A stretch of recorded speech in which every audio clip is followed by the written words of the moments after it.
What's up guys, Iovo here, and today I'm going to be teaching you how to make your very own lower thirds for your videos. Now, these things have a lot of different names. It's basically the pop-outs that come out of the sides of the videos, and they can be called lower thirds, moving annotations, pop-ups, shoutouts, or just the leave a like things. There's a bunch of names for them, and today I'm going to be teaching you how you can make your very own ones in Photoshop. It's actually really easy.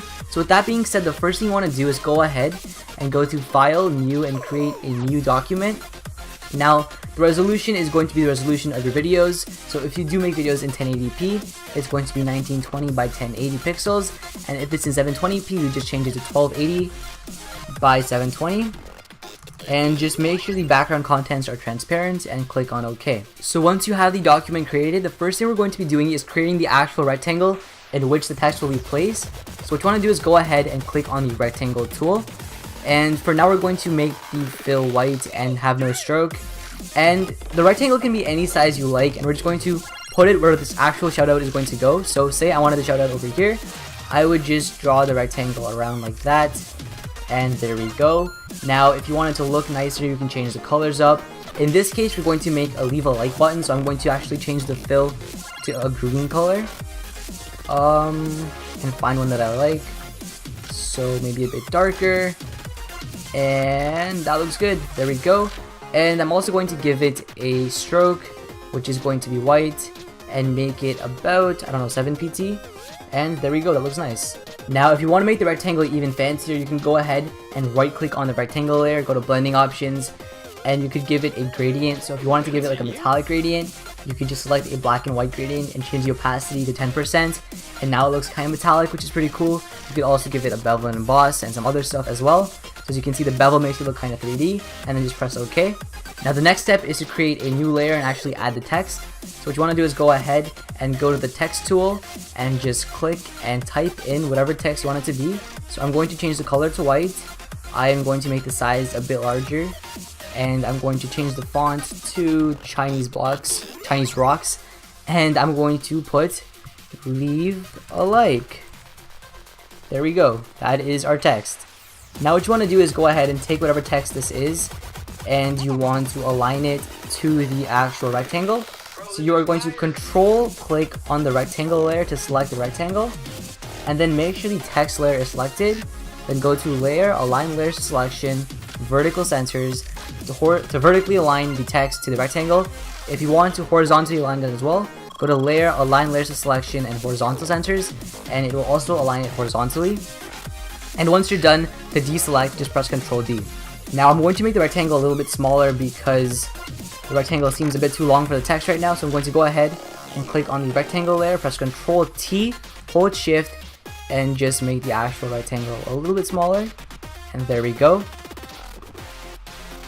Now what you can also do is add some effects to the text as well. So you can right click on the text, go to blending options, once again add a gradient, maybe a black and white gradient with an opacity of 10%, so the font looks kind of metallic.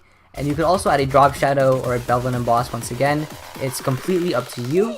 Now as you can see, we're actually almost done making the social shoutout or the lower thirds. All we have to do now is just add an image. So all you want to do is go ahead and go to Google Images and search for an image. So say you were making a Twitter shoutout, you would just search for Twitter logo PNG and get one that's a solid color like this, and then just save it. But we are looking for a like button, so we're going to search for like PNG and look for like a thumbs up button. And I am going to pick this one because it's a solid color. I'm going to go to view image, right click, save image as, and save it as leave a like. Alright, so now we're back in Photoshop and we have to actually place the image. So I'm going to go ahead and go to file and place, and then just put in that image. So you're going to go find it. So mine was in the downloads folder. So I'm going to go ahead and click on downloads and locate the file, and then click place. And as you can see right now, it's a little bit big. So all you want to do is go ahead and hold shift and then resize the image. And by holding shift, it's going to stay in proportion until you get it to the size you want it to be. And that looks like a reasonable size. Now I'm also going to tilt it a bit so it looks a little bit fancier, and then press the check mark. Now we're going to go ahead and make this image actually match the button style. So what we're going to do is go ahead and go back on the rectangle layer, select the rectangle tool, and here you can see what color the rectangle was. I'm going to go ahead and actually copy the color code for the rectangle by pressing Ctrl C. Now I'm going to go ahead and go back into the leave a like button, right click, go to blending options, and give it a color overlay, and make sure the color is actually the same as the button color, like so. So now it actually matches the box. And now what we can do is go ahead and add a stroke to the button as well, the like button. So we're going to go ahead and click on stroke, and we're going to give it a white stroke so everything matches like so. And we'll make it a little bit thicker, we'll make it like 5 pt or 4 pt.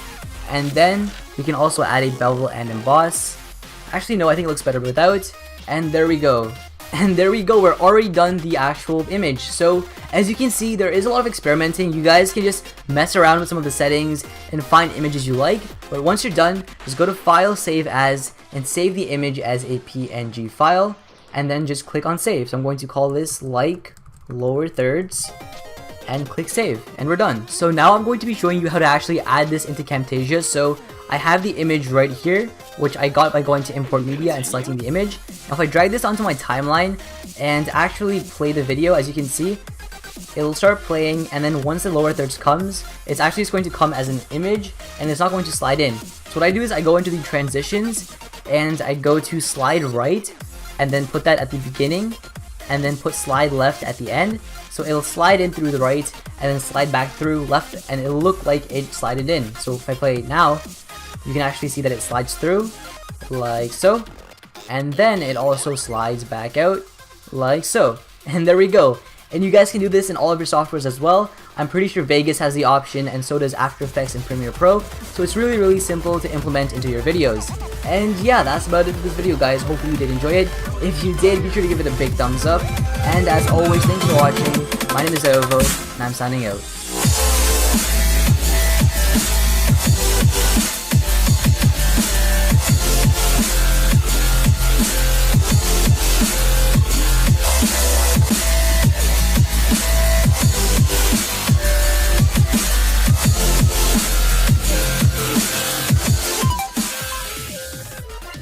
Control D. Now I'm going to make the rectangle a little bit smaller because the rectangle seems a bit too long for the text right now. So I'm going to go ahead and click on the rectangle layer, press Control T, hold Shift, and just make the actual rectangle a little bit smaller. And there we go. Now what you can also do is add some effects to the text as well. So you can right click on the text, go to blending options, once again add a gradient, maybe a black and white gradient with an opacity of 10%, so the font looks kind of metallic. And you can also add a